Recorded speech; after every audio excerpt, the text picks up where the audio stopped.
حتی که شبی سوره اقرا نازل می شود تربیت بینید. در غار حرا حضرت شتگی بودن که اولین مراتبه با کی واخوردن در همونجا سوره اقرا نازل شدند. جبرائیل امین. حضرت چیکار کردن؟ جبرائیل امین چاخ کردن. 3 مراتبه حضرت جقیدن، فشار دادن، گفتن اقرا بسم ربک الذی خلق. بخوان. گفت من خواننده نیستم، خیلی نمیتونم، من ایودش نمیبرم، من یگان جا نخوندم، من علم ندارم، سواد ندارم، مکتب ندارم، مدرسه ندارم. خیلی با حضرت آغوش کردن، جقیدن. حتی که حضرت گفتن که همون تا سخت جقید مگه گمان کردم ایهوش میرم. جناب پیغمبر 3 مرتبه قریب ایهوش رفتن. اکنون در انا همین جقیدن از هوش رفتن حضرت در علم لدونی خدا گذاشت. میگن چه خیل از یک کامپیوتر کلان من در 15 دقیقه در یک فلش میگیرم شد. در 15 در 5 دقیقه میگیری ازی. با قوت‌ترین کتابخانه های دنیا رو در یک فلش میگیری ازی. در یک دیسک میگیری. که مخلوق اکنون یا چی اختراع کرده، یا خلق کرده، یا چی آفریده، ایش در ایش هزارها کتاب در یک فلش میگذاره که تو نیسته پروردگار پیغمبرش علم گذرانده نمیتونه. این نمیده حیران میشه. چی من نمیتونه؟ قدرت نداره که علم گذرانده او.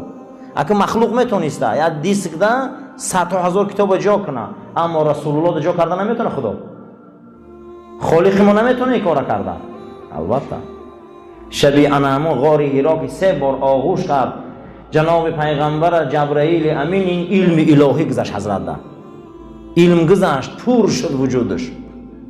برای همین معلم تربیتگری ما در این زمین و صلی الله علی محمد، درود به اندازه بر اون محمد صلی الله علیه و سلم، پیغمبر امی که خط سواد نداره، اما دنیا امروز از حضرت گپ میزنه.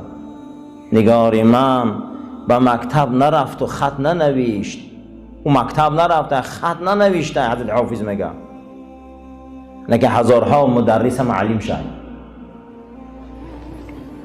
و آلیه بر خاندانش، به ازواجش و زنهای پاکدامنش، و صحبه با صحابگان بزرگش، و سلم سلامی با برکت، تسلیما کثیرا سلامی با برکت و درود و رحمت بسیار تا روز قیامت باد. با خدا خود در قرآن امر میکنه که فسبح بسم ربک الذی، من تسبیح گوی. وقتی که آدم در داخل بحر شنا کرد و در داخل بحر شنا کرد و دست کشید و پا زد، عرب او را میگه یسبحو. عرب او را چی میگفتن؟ یسبحو. آدم وقتی داخل یک کلان کول درای آبازی کنه، مقصد او چیه؟ یسبحو. یعنی که او چیکار کرد؟ شنا کرد. مقصدش در باید رسه یا از این بر او بر روه یا ای بر ای بر برویه. کوشش کنه که کجا برویه مقصدش، یا خشکی در برویه. پروردگار عظیم و شان ما و شما را امر میکنه که هر چیزی در بین آسمان و زمین موجود است او شنا کرده پیش ما میبیو. یعنی همه ما شنا کرده استیم. کجا میریم؟ مقصد اساسی چیه؟ کجا آمده استیم؟ کجا میریم؟ ما همه ما چیزی که در دنیا هست خدا امر کرده ایستاده که یسبح لله ما فی السماوات و ما فی الارض. آن چیزی که در آسمان و زمینه، این مگه آبازی کرده پیش ما مدسته. گردش ایام، آمدن شبها، رفتن روز.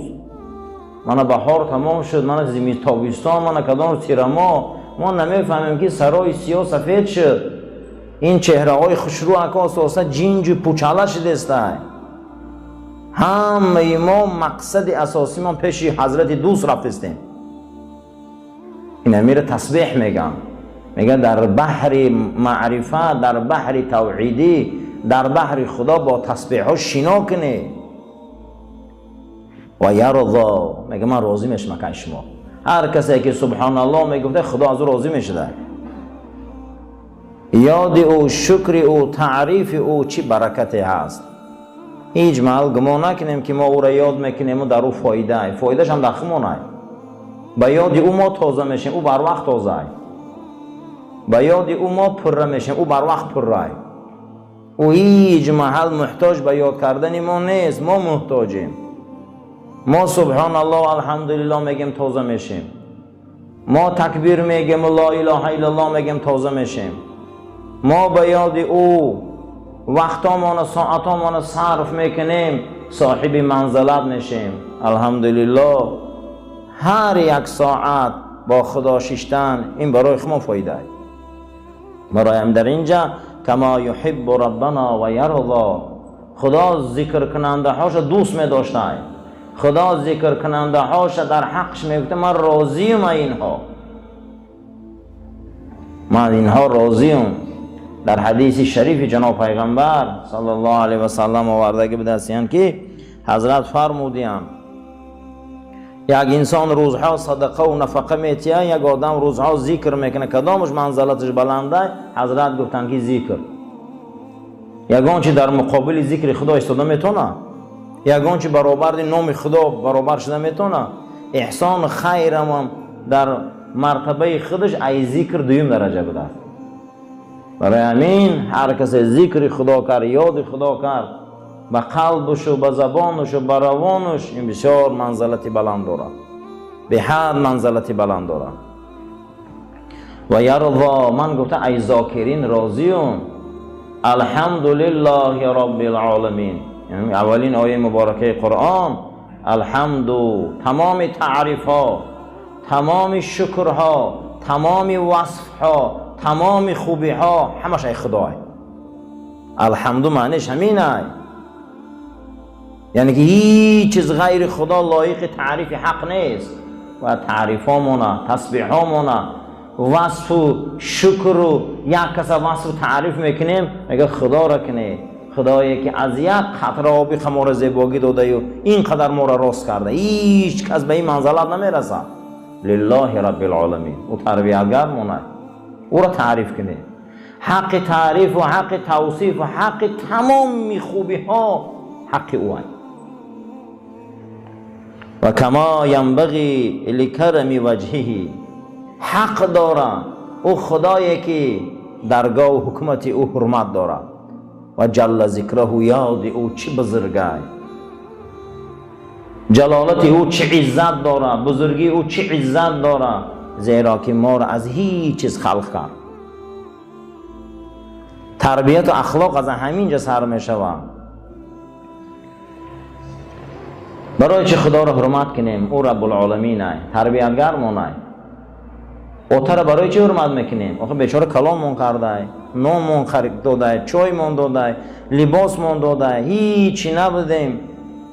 برای ما چی محنت عذابای نکشیده، ما به این روز رسیدیم، رهگردان شدیم، چشممون کشاده او را دیدیم، بغل مون کرده، این قدر محنت کرده در حق ما. اگر ناحرمتیش کنی به عاقبت میشی. آخه نخو که این قدر خدمت او را در زمین زنی.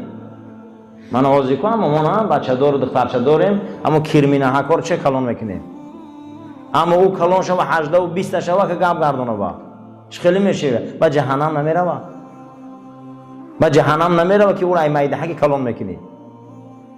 اما خدا را فکر کنیم که در هیچ جا نبودیم خوفمون کرده، هیچی نبودیم چیزمون کرده، خیلی که او را به اطاعت نکنیم جهنم نرویم، اطاعتش نکرده جهنم میریم. در دین ما اخلاق ای چی سر میشته؟ تربیت. در دین ما اخلاق ای چی سر میشته؟ تربیت. آخه خدا مربی مونه، تربیتگر مونه. در اسلام حقوق ای تربیت سر میشته. در اسلام حقوق ای چی سر میشده؟ ای تربیت. تربیت کردن در کاره و حق داره که اکنون تربیت او کردگی را چی میکنی؟ جوابش میدی. این حق در اسلام حقوق ای تربیت سر میشده. در اسلام حقوق ای تربیت سر میشه و حتی که همین خیلی سخت میگیرن که اولی زن نداری باید نطفت تربیت کنی. زن نداری باید نطفت تربیت کنی که نطفه تو باید از حرام پر نشود. اسلام ولی زن نداری خیلی تربیت میکنی، ولی جای زن گرفتن اکنون برای انتخاب زن با یک کتابی دیگر، برای انتخابی که تو باید کوشش کنی که حلال خوری حلال پوشی با یک کتابی دیگر، یک کتاب نه صدها کتابی دیگر.